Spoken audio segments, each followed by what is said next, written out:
Welcome to the Rising Leader Podcast. I'm your host, Mark J. Silverman.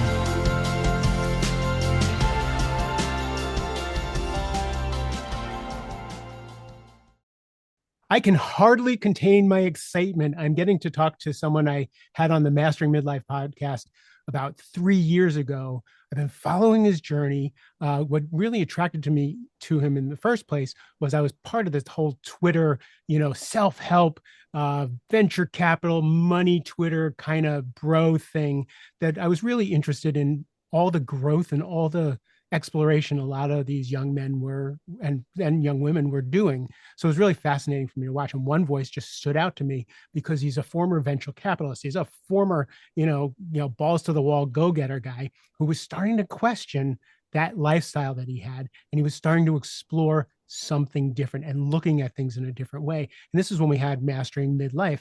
So I asked Steve Schlafman to be on the podcast and talk about that transition. And he was kind of new in that. So we got the raw conversation. So if you want to hear about someone who's kind of in the hallway with what he was and who he's going to be, we'll put a link to that show in the show notes, and you can follow along with Steve.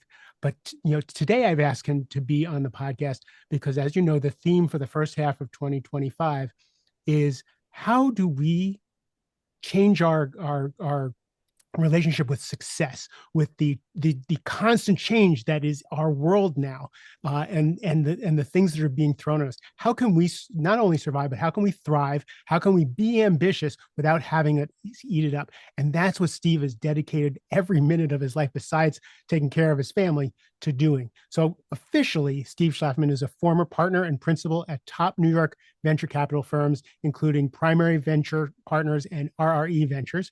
Earlier in his career, he also had held operating roles at Microsoft, the New England Patriots, and startups like Massive, Sticky Bits, and Turntable FM. So we know he's got a pedigree in being, a hustle and grind guy. Despite his professional success, he felt burnt out and disconnected from the deeper sense of purpose. This led him to step away and embark on a multi-year journey of self-discovery, a period that taught him the importance of slowing down and reconnecting with what truly matters. And that was what that other podcast was about. That's when he was kind of in the middle of that. Now, Steve has found his next calling, supporting ambitious professionals navigating transitions and transformations. He founded Downshift, a coaching firm inspired by the kind of guidance he wished he had during his own journey. Steve, thanks for listening to all that, and thanks for being here. Two-time guest. I am honored. Michael Bungay Stanier is a three-time guest. Okay. So I'm perfectly happy to have you come back for a three-peat. Curious, because Downshift is specifically everything we're talking about, and because I know you work with ambitious people, tell me what your philosophy behind. Yeah, tell me about your philosophy behind that. Yeah, well, it's interesting because when I got started on this path many years ago, meaning the coaching path through that transition, at first I was working with predominantly CEOs of venture-backed companies and venture capitalists, predominantly general partners and managing directors. And there was a small little part of my practice that emerged almost by accident, which I used to call leaders in transition. And these were founders and executives and investors that would reach out to me in confidence and say, "Hey, I've seen your transition to coaching. Can you help me navigate? I just exited my company, or I want to shut my company down or sell it, or I've been investing for a decade or two." And I started working with these people, and I started to realize something. A, I loved it. B, if I looked at what I was writing about, and everything I was studying and learning was about transition, change, and transformation. And finally, I looked out into the executive coaching world and saw lots of firms that were dedicated to leadership development, but very, very few that were hyper specialized in supporting ambitious professionals through transition and change. And so just by sheer luck and our organic unfolding, I kind of backed into this opportunity, and About a year ago, I founded Downshift, which is a coaching company dedicated to the mission. And essentially, what we do is we help ambitious professionals, largely founders, executives, investors, and makers, creators, to almost how do I want to say it? Like refine their inner compass to redefine how they want to approach work in a way that is intentional, authentic, and deeply energizing. And so that's a little bit about Downshift and high level of how I kind of backed into it by accident. Do people actually know that they want to be more authentic, and do they really know that they want what you're actually selling, or do they come for a different reason and you know that that's what they're really asking? Yeah, yeah. Most of the people that are coming to us are are I don't want to just say because it's not that they're all lost, but there's a sense of I've had a lot of success. I have material wealth. I have the accolades. I have all these things that I've worked so hard for, and yet something deep down inside feels off. Hmm. and There, and they there's and they so, don't and they don't and they don't know what it is. And sometimes, but I don't know. I don't. It's like there's just something that feels off. So that's one. Second, we get a lot of people that come in that are like, I'm in transition and I'm lost and I want support find helping me wayfind and navigate my path forward. And then there's another group that we work with and they tend to it's like almost like this deep instinctual feeling and most of the folks we work with are what I would consider like head types and I say that lovingly. I happen to be a head type myself, but these are people that there's like this intuitive hit that like something feels off and I can't name it, I can't articulate it, but like I'm that like there's something that wants to change or there's something calling to me and I don't know what it is. don't you find that when they have that hit, that it's kind of threatening? Like it's scary to look at when your career looks a certain way, when your marriage and your family looks a certain way, when everything looks like it's all running on the way it's supposed to, and to go question whether or not you're in running in the right direction, to question whether you're with the right person, to question like how do you help them through that fear to even look? Yeah. Yeah, well, sometimes they don't even know it's online yet. Um again, there's a felt sense. And so when I work with leaders, oftentimes we start getting into it and to me I sort of see it in two ways, one of which is like this speaks to Adler's work where he talks about resisting forces and motivating forces, and to me oftentimes in our sessions it's like you either get a lot of resistance, which as you know, I wrote about last week. And so a lot of people that come are have some form of resistance to what wants to unfold, to where they are, to being lost, to not knowing what to do, or to make a certain change, or to express themselves in a certain way. Um, and part of our work is dealing with the resistance, which could be fear, shame, um, uncertainty, all these angst, anxiety, right? On the other side of it is the motivating forces, which is sort of tapping into these, values and sort of deeper longings that are, what is that thing that I just really want? And so it's helping them articulate both in a way. And I remember that like I forget I was recently reading a book. I can't remember the author's name, um, but it's called Slowing, Mm. and she talks about like how it often starts as whispers, right? and that then become um, like secrets that we have to hold. And I just kind of love that, where it becomes this thing that like we just have that voice that keeps on coming up, that's telling us that there's something off there. And those are the secrets that we hold. And so as coaches, Mark, our opportunity is to create a safe environment for those secrets to emerge, and not as like these are dirty secrets, as like this is what's emerging and this is, and how can we honor it. And it doesn't mean we even have to do anything with it to start. And so anyhow, that's what's coming up as I reflect on the question. So it's interesting. One of my thinking when you were speaking like that, when you do explore those things and that there's something needs to change, something needs to be different, it doesn't really mean you have to get divorced. It doesn't mean you have to quit your job, right? That's what you think it means when it comes up, and it's too scary to look at. That happened in my own marriage in the last couple of years. I was unhappy, and I thought, oh my God, I have to leave. And I was just terrified to even bring up the thought, I'm unhappy. Hmm. And when I did, we were able to actually stay with that commitment and work through to something that was satisfying, that was more beautiful than it was before. But I had to get past that fear that it meant that I needed to blow everything up. It just meant that Yeah. I needed to put all the cards on the table to see how I want to reshuffle them.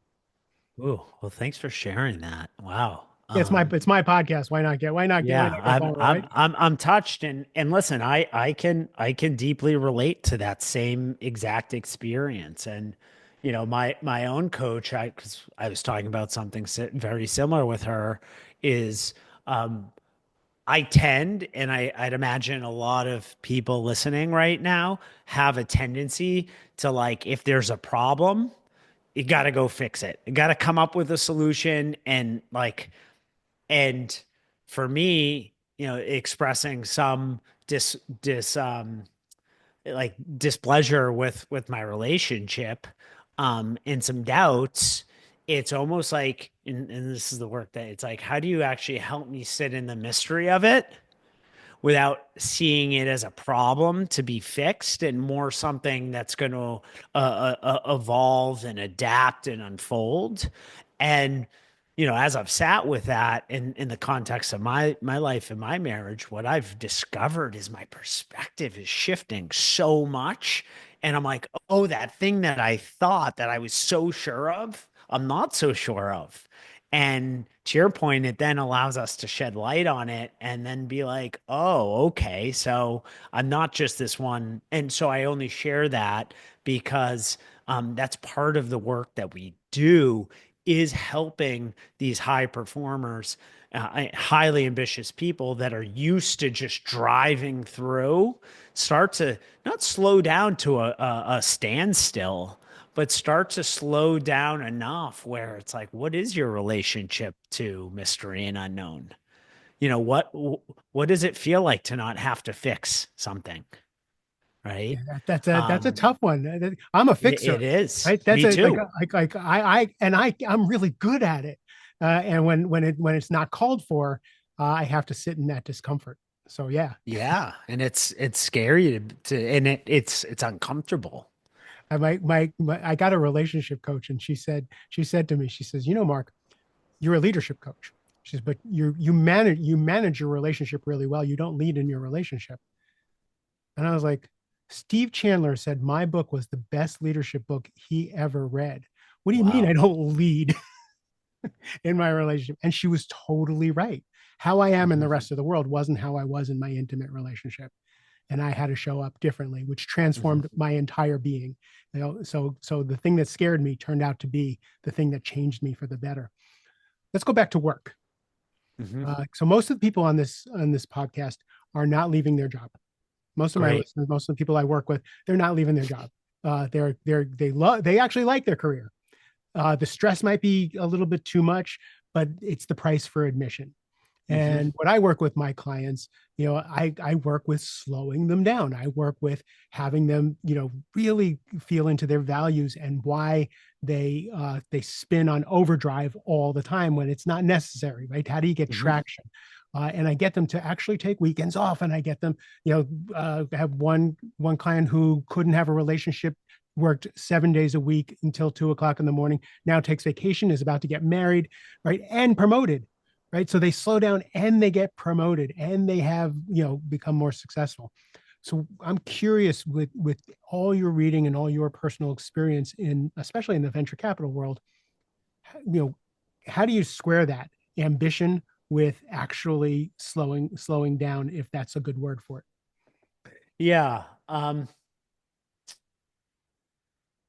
I can imagine those listening think that these are mutually exclusive and that they don't go together, and I should approach this from the standpoint of those that I work with that are still in the seat. So I love working with entrepreneurs and investors. So a small part of my practice still remains supporting.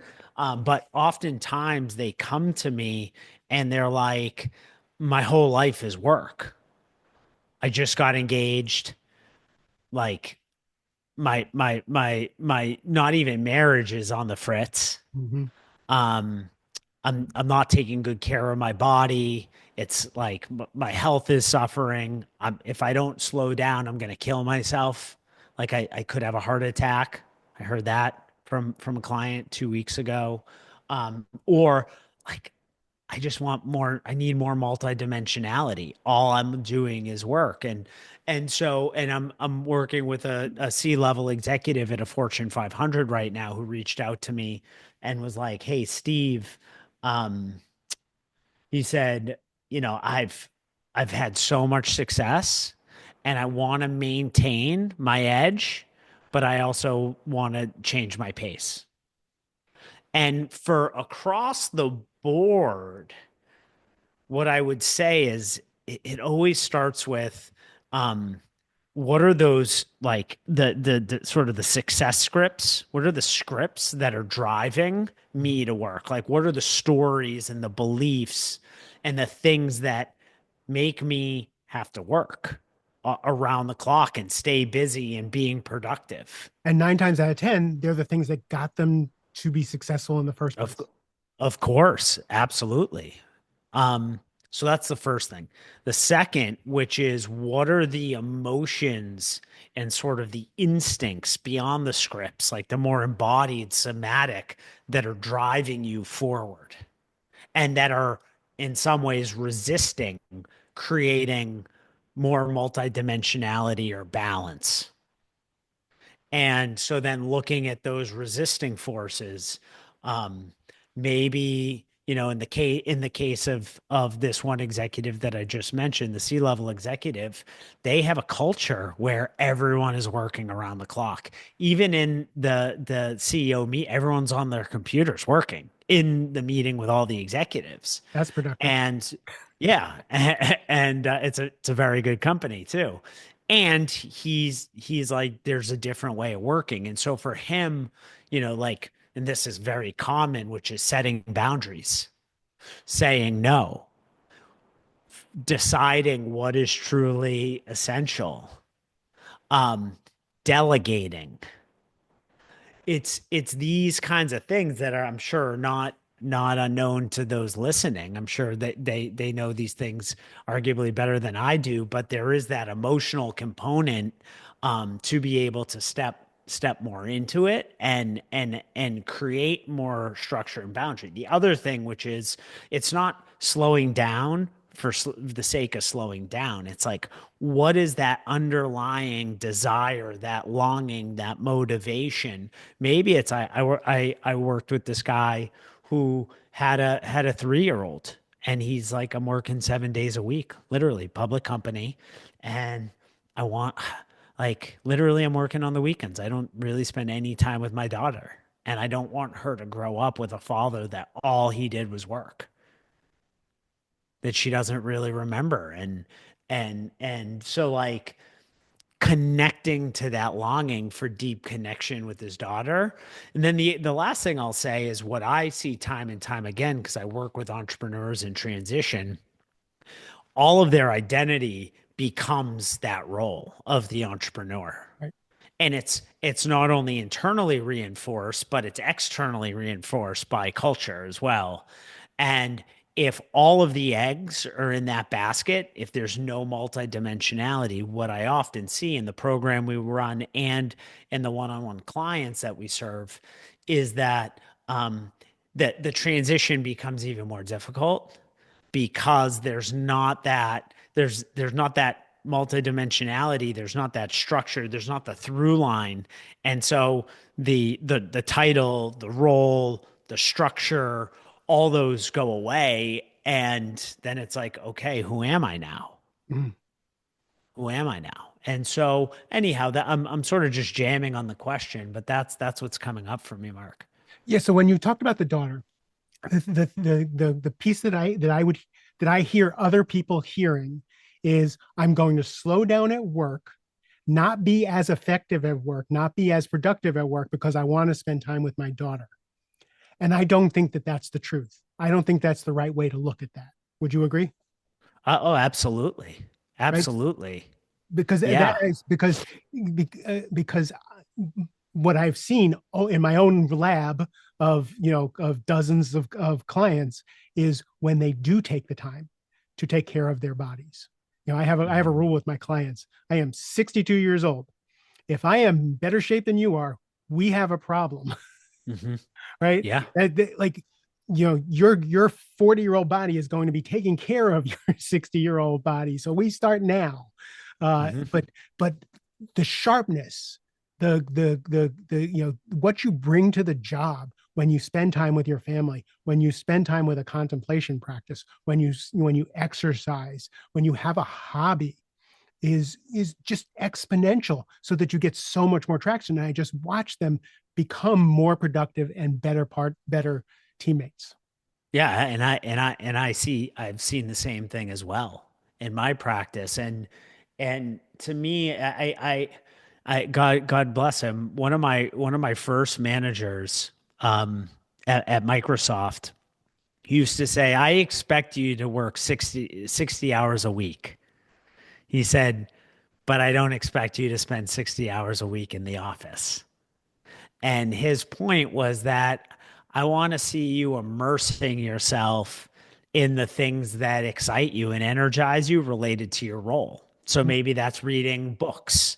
Maybe it's this was pre-podcast, but if you extrapolate out now where it's like, maybe you want to go for a run and think about this problem that you've been chewing on.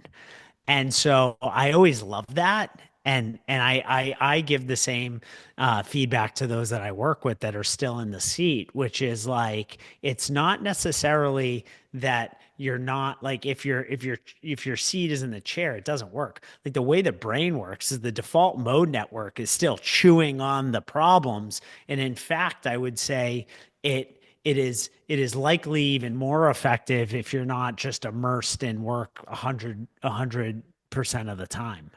I have a client as we're doing this podcast. I'm speaking to him next after we're done. He's just now walking around trying to clear his head because deal fell through and he hit the pavement. And I was like, that's brilliant. You're getting it. Like, that's the way Mhm. you're going to work through the problem. Clear your head. A solution will show itself up. It's Yeah. It's like I wonder of those listening, those times where it's like you're chewing on a problem and it's like you force it, and then you step away and you're cooking dinner or and then all of a sudden it just pops in and you instantly know. And so, at downshift, like, it's not about downshifting, like in the context of working with both professionals in the seat and predominantly those in transition. It's not about slowing down and to a standstill, right? It's like the name of our company isn't the brake. It's a downshift, right? It's a race car metaphor, which is the ability to change gears in a turn such that there can be acceleration. And what that acceleration is, it's how is there acceleration with a new relationship with yourself, with your values, and what you're calling into the world. nice. So I'm curious, what do you think is so for 2020, 25 and 26 and 27 and for the next few years, what do you think people are going to be faced with as external environments? Yeah, I think the biggest one I think is AI. And it's by no means am I an expert, but I just see the pace of development of AI, and I think in the next 2, 3, 5 years, I and there's some people that say it's overblown. Obviously we're on the heels of the DeepSeek news that came out earlier this week, and I just think that shows that we haven't seen. I don't think we've seen anything yet The game changed in a day. overnight, literally overnight. Everything that American AI companies thought are now have been completely upended. And so I think, it's just like the 4 minute mile with Roger Bannister. He was like, everybody had been trying it. And once he hit it, I forget the exact number, but a bunch of people started hitting it right after he accomplished it. And so I just think that it's like, I talk about this. It's actually a future essay that I want to write, which I think it's going to be the great transition, where I think that I'm not like hey, it's going to wipe out all of the jobs. But what I think is going to happen is the low end and part of the mid end of a lot of professionals that are, kind of mediocre to decent. AI is going to do a much better job, and it's going to be way more cost effective. And because we live in a capitalist society, nothing against it, we're gonna move towards a more cost effective solutions because it's going to help drive profit. And so, to me, I think the question becomes, what happens to all these people? How do you transition? How do you build companies in an AI age? And I think there's a lot of leverage to be had, but I think there's going to be millions of people in transition, like other technological waves that are going to require us to adapt and navigate these periods of uncertainty. But I only see more uncertainty in the world, not less. Right. So with that uncertainty, what is your personal suggestion on not what to do, but what to do for yourself and how to be so that you can show up if you need to retrain, if you need you need to retool. What do you suggest for people to deal with? Because I know you're working. You just announced that you're doing something with somatic training, uh, Yeah. Yeah. somatic therapy, which is so cool. So I'm curious, what do you suggest for people so that they can be at their best while they're navigating? Yeah. Um, there's so many suggestions. I could probably write a book on it. But one of which is, um, what is your relationship to change? But not at a macro level,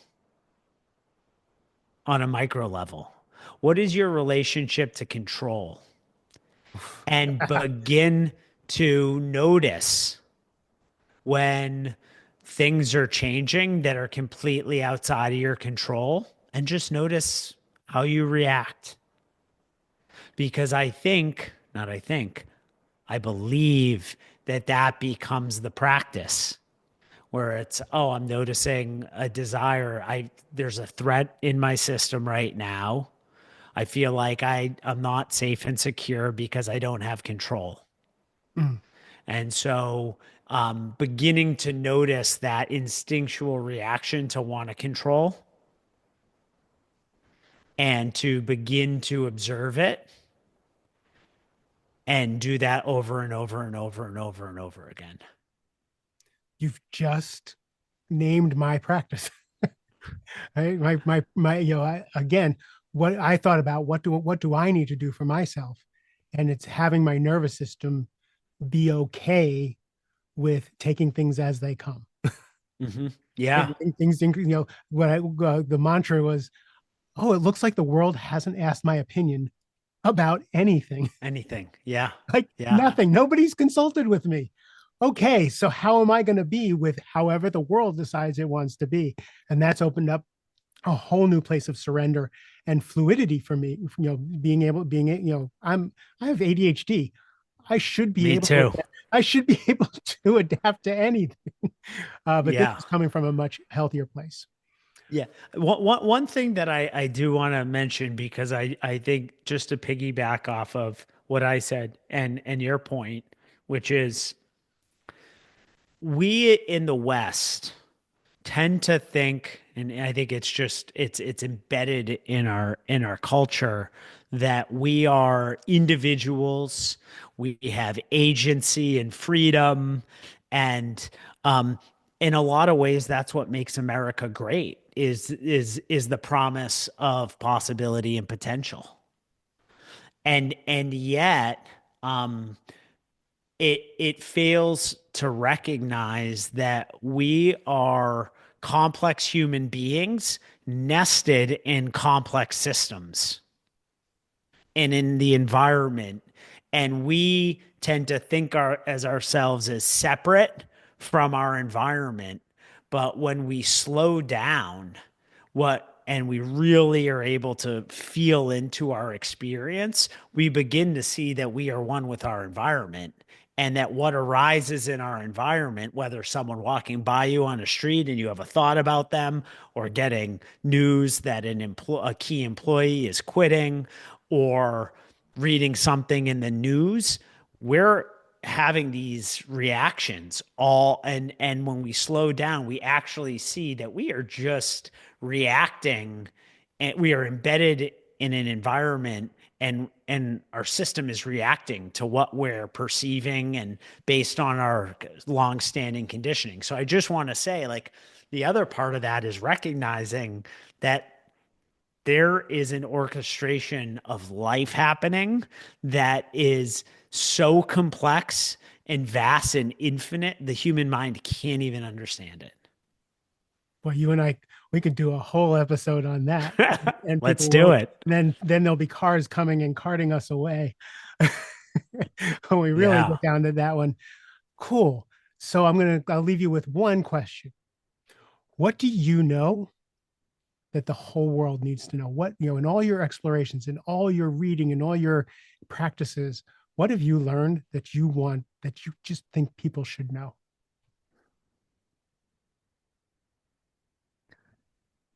You're okay as you are right now in this moment. Wow, I felt There's like you were just nothing. talking to me. That felt so Yeah. good. Yeah. There's nothing that you need to change. There's nothing you need to do. There's nothing you need to be. Can you just fully accept yourself in this moment exactly as you are? Because this is the fullest expression of you in this moment. And it's great. Beautiful. Thank you for answering the call right there. Yeah. Steve, It just emerged from the ether. yes.